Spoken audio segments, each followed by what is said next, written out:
بسم الله الرحمن الرحيم. السلام عليكم ورحمة الله وبركاته. معكم محمد شاهين التاعب من قناة الدعوة الإسلامية على اليوتيوب، وما زلنا بنستعرض مجموعة من النصوص المحرفة المهمة والمؤثرة. وزي ما بنقول في بداية كل فيديو من الفيديوهات دي، حاولوا تاخدوا بالكم أنهي مخطوطات هي اللي فيها الشكل المحرف للنص، وهل التحريف استمر وانتشر لغاية ما عم الغالبية العظمى من مخطوطات العهد الجديد ولا لأ، وهل كمان التحريف تم مبكرا جدا ولا لا. وفي النهاية عايزين نسأل سؤال في غاية الأهمية: هل مع كل هذا التحريف ما زلنا قادرين على أن نثق في نص العهد الجديد وفي مخطوطات العهد الجديد؟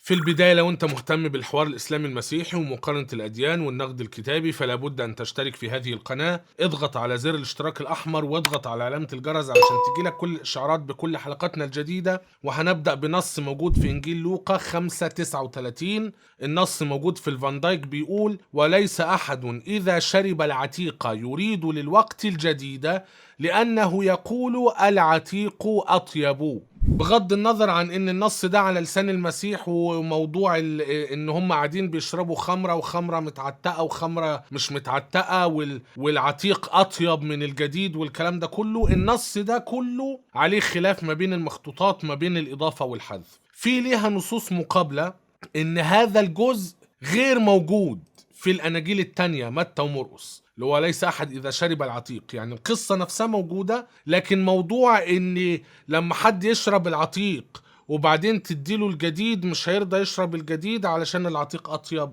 في متى 9:17: ولا يجعلون خمرا جديدة في زقاق عتيقة لئلا تنشق الزقاق فالخمر تنصب والزقاق هنا، بل يجعلون خمرا جديدة في زقاق جديدة فتحفظ جميعا. الحوار وليس احد اذا شرب العتيق يريد للوقت الجديد، لا، ده مش موجود. موضوع الحفظ في انهي زقاق هو ده اللي موجود.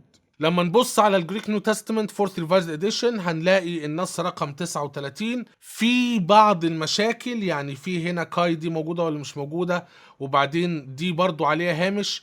المهم ان في عندك هامش على النص كله 39 في اخر النص كله، فبيقول لك النص موجود مع وجود اختلافات.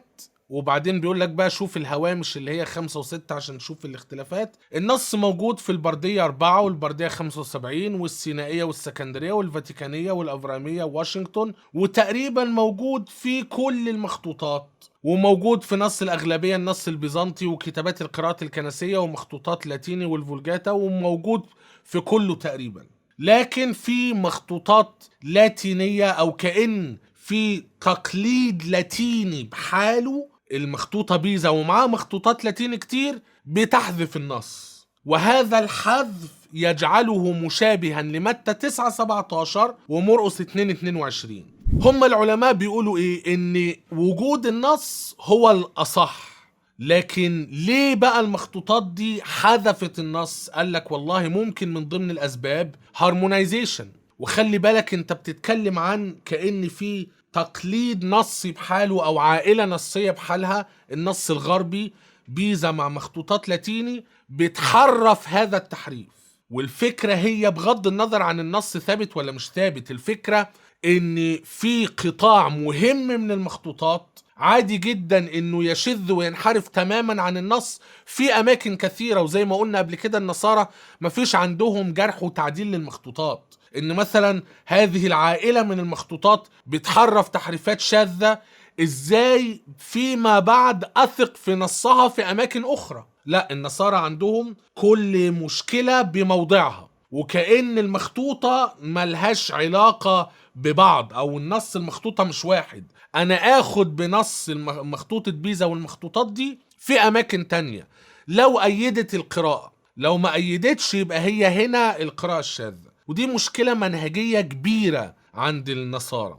المهم لما نبص على التكستوال كومنتري on the Greek New Testament، بروس ميتزجر بيقول: the external attestation for the inclusion of the verse is almost overwhelming. يعني كون ان النص موجود، فتقريبا الشهادة اللي هو الأدلة الخارجية، the external attestation، شهادة المخطوطات ان النص موجود، هو موجود في الأقدم وموجود في الأغلب وموجود في كل حتة تقريبا ما عدا العائلة دي. فهنا بيقول it's omission from several western witnesses، ومنهم يعني حذفها أو عدم وجودها في شواهد غربية maybe due to the influence of Marcion. the influence of Marcion، المخطوطات دي كانت تحت تأثير الماركيونيين. طب هو ماركيون ده كان موجود من امتى؟ ماركيون ده كان موجود من بداية القرن الثاني، فبالتالي احنا بنتكلم عن تحريف مبكر جدا، وبنتكلم عن أثر الهراطقة على مخطوطات العهد الجديد. وزي ما قلت قبل كده مش أول مرة الهراطقة يتم اتهامهم بأن هم السبب في وجود هذا التحريف في مخطوطات العهد الجديد. أمبروسيوس أسقف ميلان زي ما قلت قبل كده في كتابه شرح الإيمان المسيحي، في النص بتاع مرقس اللي هو أما ذلك اليوم وتلك الساعة فلا يعلم بهما أحد ولا الملائكة الذين في السماء ولا الابن إلا الآب، وجود ولا الابن في نص إنجيل مرقس متفق عليه، لكن هو محذوف من إنجيل متى. أمبروسيوس أسقف ميلان بيقول إن عبارة ولا الابن ما زالت موجودة أو هي موجودة في نص إنجيل مرقس. ليه؟ علشان خاطر الهراطقة هم اللي أضافوا هذا التجديف في نص الكتاب المقدس. طب هم أضافوا هذا التجديف، وهذا التجديف انتشر ولقى قبوله وبقى موجود تقريبا في كل مخطوطات إنجيل مرقس ما عدا مخطوطات قليلة جدا. دي مشكلة كبيرة. فكرة إن الهراطقة ليهم تأثير على مخطوطات العهد الجديد دي مشكلة. بعدين بيقول لك إن ماركيون who rejected the statement because it seemed to give authority to the Old Testament. يعني إيه؟ إن هو رفض هذه العبارة لأنها كأنها بتعطي سلطان للعهد القديم. ماركيون كان معروف إن هو بيكره العهد القديم كره العمى، وعقيدته كانت عقيدة مجوسية مانوية ثانوية. مجوسية زي المجوس، مانوية زي ماني اللي خد من المجوس، ثانوية اللي هو الدواليزم. وشرحنا الكلام ده في مدخل إلى دراسة المسيحية، إن الدواليزم معناها الاعتقاد بإلهين، إله للخير وإله للشر، إله للنور وإله للظلمة، إله للعهد القديم وإله للعهد الجديد. وإله العهد القديم هو إله الشر خلق السماوات والأرض، لكن إله النور وإله الخير وإله المحبة هو أبو الرب يسوع المسيح. فهو كان كاره العهد القديم جدا، وكان واخد هذا التصور من بولس مع بعض التطرف يعني والتشدد. المهم ليه النص ده ممكن يدي authority سلطان للعهد القديم؟ علشان بيقول العتيق أو القديم، فكأنها لغة رمزية. العهد الجديد والعهد العتيق، ما هو خلي بالك العهد العتيق لغاية النهاردة الكاثوليك بيسموا كتابهم العهد العتيق، العهد القديم. فكأنه بيقول القديم أفضل. لا، قديم أفضل إيه؟ امسح يا عم الكلام ده. وده بتأثير هراطقة على مخطوطات في غاية الأهمية، وعائلة نصية جزء كبير منها بيحذف هذه العبارة، يا إما علشان هارمونيزيشن مع متى 9:17 ومرقس 2:22، أو بسبب the influence of Marcion who rejected the statement because it seemed to give authority to the Old Testament. ماركيون كان له نفوذ في العالم الغربي، وماركيون كان من الناس اللي ما كانتش بتحب النص ده. أصل خلي بالك، أصل النص ده في إنجيل لوقا، وماركيون كان عنده نسخة من إنجيل لوقا، بل إن ماركيون كان من أوائل الناس اللي وضعوا قانون الكتاب المقدس العهد الجديد، وقال إن القانون بتاعه هو إنجيل لوقا. وإيريناوس بيقول إنه نسخة محرفة من إنجيل لوقا، لأن ماركيون كان بيحذف أي نص ممكن يكون بيشير ولو رمزيا للعهد القديم وبيعطيله أي قيمة. فواضح إن ماركيون ما كانش بيحب هذه العبارة، فماركيون كان حذفه من نسخة إنجيل لوقا بتاعته. واضح إن هذا التقليد اللي عمله ماركيون انتشر في الغرب حتى إنه أثر على مخطوطات الأرثوذكس، ودي مسألة في غاية الخطورة. ننتقل إلى نص آخر في إنجيل متى 9:34. النص في الفان دايك بيقول: أما الفريسيون فقالوا برئيس الشياطين يخرج الشياطين. وواضح أو كان معتاد يعني إن لما المسيح بيعمل معجزة كان دايما اليهود يحاولوا يبرروا هذه المعجزة. فالمعروف إن المسيح في أناجيل كثيرة كان بيخرج الشياطين والأرواح النجسة، فتقال عنه في أناجيل تانية في متى 12:24: أما الفريسيون قالوا هذا لا يخرج الشياطين إلا ببعلزبول رئيس الشياطين. وفي لوقا 11:15: وأما قوم منهم فقالوا ببعلزبول رئيس الشياطين يخرج الشياطين. النص ده بحاله متى 9:34 عليه خلاف في المخطوطات ما بين إضافة والحذف. فنيجي نبص على الجريك نيو تestament فورث ريفايزد اديشن، هنلاقي ان الفريسيين قالوا والنص اهو، وفي هامش بتقدير بي بيضيفوا النص، يعني شبه متأكدين او يعني الاغلب منحاز بتقدير 75%، من 75 ل 85 النص ده اصيل. اضافة النص والاضافة بتجعلها شبه نفس النص اللي موجود في مكان تاني في متى 12:24 وفي مرقس 3:22 وفي لوقا 11:15. فين بقى الإضافة؟ الإضافة موجودة أو النص موجود في السينائية والفاتيكانية والأفرامية وواشنطن ومخطوطات، وهذا الشكل لاقى القبول لغاية ما وصل للنص البيزنطي وكتابة القراءات ولاتيني وكذا وكذا. طب النص ده مش موجود فين؟ النص محذوف غير موجود مرة أخرى في مخطوطة بيزا، بعض المخطوطات اللاتينية، في الأقدم السورياني، وعند بعض الآباء، 2 من الآباء. فكرة ان مخطوطة بيزا مع مخطوطات لاتينية تتفق مع الأقدم السورياني ده اللي خلى التقدير بي مش ايه. ممكن بالفعل النص يكون إضافة لاحقة. وخلوا بالكم دي نقطة في غاية الأهمية، ان اللجنة بتاعت اليو بي اس اليونايتد بايبل سوسايتي الكوميتي بتاع الجريك نيو تestament بيحط هذه التقديرات وفقا لآراء اللجنة اللي تم اختيارها علشان يعملوا نص الجريك نيو تestament الفورث والفيفث ريفايزد اديشن. فبحسب تصويت اللجنة بيتم وضع التقدير. يعني زي كده البرلمان يجي يقول لك يا جماعة احنا مثلا 5 أو 6، النص ده إضافة ولا أصيل؟ فهم مثلا 6، 5 رفعوا ايديهم قالوا ان النص أصيل، يبقى النص أصيل مثلا بتقدير ايه. لو كلهم رفعوا ايديهم يبقى تقدير ايه، لو 5 من 6 مثلا تقدير ايه. طب لو مثلا تقدير بي غالبا مثلا 4 مع و2 ضد، طب تقدير سي 3 و3 او كل 3 و3 مثلا، تقدير دي تقريبا كل واحد له رأي. فهي الفكرة كده، هذا التقدير لا يعبر إلا عن رأي اللجنة اللي وضعت النص، وممكن هذا الرأي يكون مختلف عند علماء ونقاد آخرين، مفيش مشكلة. فبالتالي رغم إن النص غير موجود في عدد قليل من الشواهد، إلا إن فعلا في احتمال إن العدد القليل ده هو اللي يكون صح والنص يكون إضافة لاحقة علشان هارمونايزيشن مع النصوص دي. خلي بالك بروس ميتزجر بيقول الكلام ده في التكستوال كومنتري on the Greek New Testament. It is difficult to decide whether this verse should be included in the text or placed in the apparatus. صعب ان احنا نقرر هو النص ده المفروض يكون ضمن النص المتني يعني ولا يتحط في الهامش وبس. فهنا بيقول لك وفق عدد من المعلقين النقاد يعني the words are an intrusion here. في نقاد رأيهم ان لا دي اضافة لاحقة علشان تبقى شبه متى 12:24 ولوقا 11:15. فبالتالي هذا الرأي رغم ان شهادته في المخطوطات اضعف بكثير، لان احنا كتير شفنا ان عادي اللجنة بتختار الشكل رغم انه مش موجود في الاقدم والاصح، بيبقى الاقدم في الشكل المحرف بالنسبة لرأيهم والاغلب في الشكل المحرف بالنسبة لرأيهم، وبيقولوا لا الشكل الصحيح هو اللي موجود في شواهد معينة مش اللي موجود في الأقدم والأصح ولا في الأغلب حتى. وعلشان كده بنقول إن لو فعلا احنا الله أعلم إيه اللي حصل، احنا ما نعرفش بشكل يقيني هل النص تم إضافته ولا هو المفروض يكون موجود وفي مخطوطات حذفتها. طب لو المخطوطات حذفتها ايه سبب الحذف؟ ما هواش كاتب ليه ممكن النص يتحذف؟ هنا بيقولك on the other hand the evidence for the shorter text is exclusively western and relatively major. يعني هو بيقولك الشهادة بتاعت المخطوطات ضعيفة.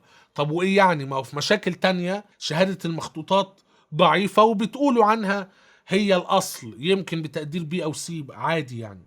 هنا بيقولك إيه moreover the passage seems to be needed to prepare the reader for 1025. يعني النص له أهمية إنه يتحط. طب ما يمكن ده سبب الإضافة، سبحان الله. ما علينا، خلي بالك هي الفكرة إيه؟ الكتاب المقدس كتاب بشري من بدايته وإلى نهايته. البشر هم اللي بيقرروا والله ده مفروض يتحط في المتن ولا في الهامش، وبعدين بيختلفوا مع بعض وبعدين كل بقى مجموعة يعملوا نسخة لنفسهم، مش مشكلة. ننتقل إلى نصوص أخرى في كورنثوس الأولى 14 من 34 ل 35.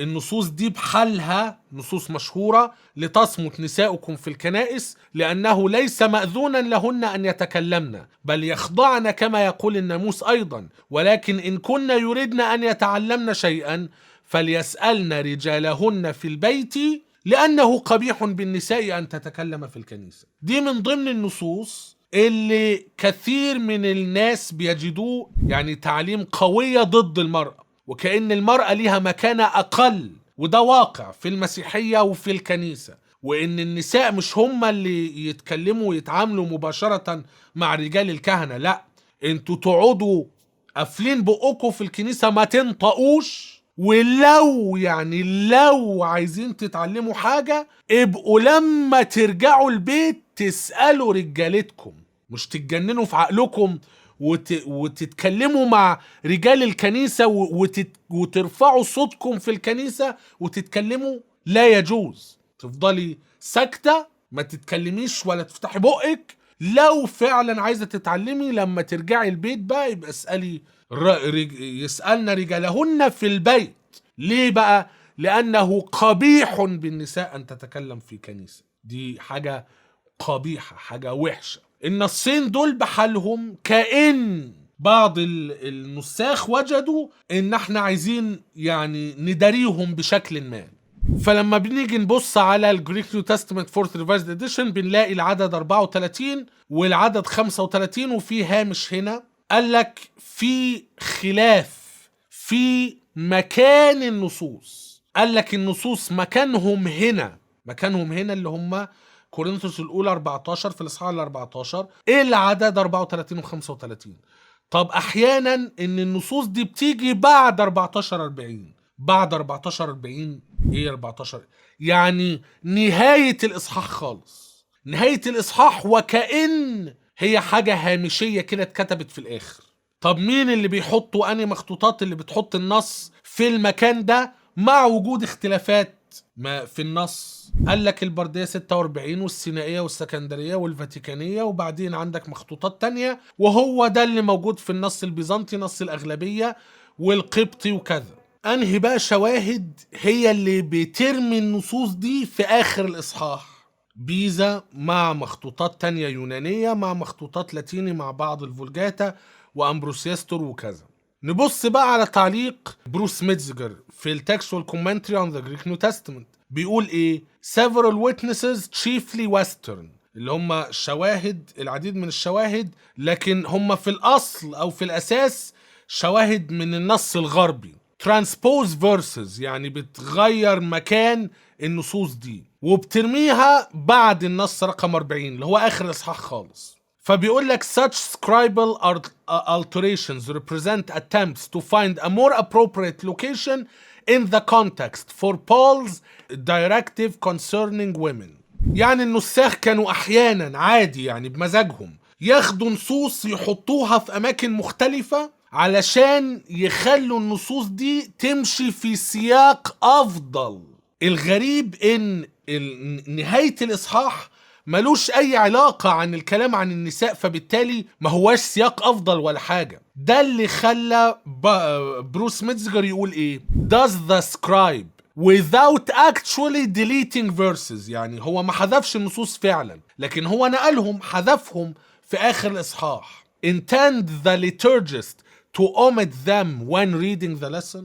هل لما رماهم في آخر الإصحاح كان يقصد من ده انه خلاص يعني محدش هياخد باله من النصين دول ما يتقروش، احنا رميناهم في اخر الاصحاح عشان ما تاخدش بالك منهم، تقرأ اغلب الاصحاح وتسيبك من اخر نصين دول؟ ده تحريف عجيب جدا، اللي هو يعني كأنه هو بالفعل وجد حرجا من هذه النصوص، بس بدل ما يحذفهم راح خدهم كده وراح رماهم في اخر الاصحاح علشان يتم تجاهلهم. ننتقل إلى نص آخر في إنجيل متى 12:47. النص في الفان دايك بيقول فقال له واحد هو ذا أمك وإخوتك واقفون خارجا طالبين أن يكلموك.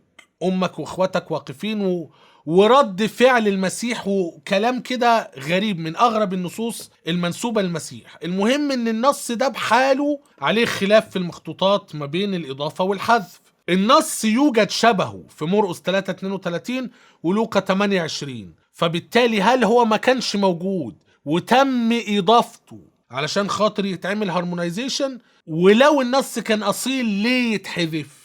هنا بنلاقي ان النص محطوط ما بين قوس مربع. قوس مربع يعني ايه؟ يعني المفروض يكون اصيل، بس احنا خايفين لا يمكن يكون اضافة، لان لو النص اصيل لماذا يحذف؟ هو ده السؤال الجوهري. فبنلاقي في الجريك نيو تestament ان النص بالكامل محطوط ما بين قوس واحد مربع، وفي الهامش النص ده موجود، ووجود النص بيجعله شبه مرقس 3:32 ولوقا 28. ده الشكل المحرف للسينائية، وبعدين في عندك الأفرامية وبيزا واشنطن، وهو ده الشكل اللي موجود في الغالبية العظمى من المخطوطات. طب النص ده غير موجود فين؟ دي القراءة الأصلية للسينائية مع الفاتيكانية، يبقى في الأقدم هو غير موجود.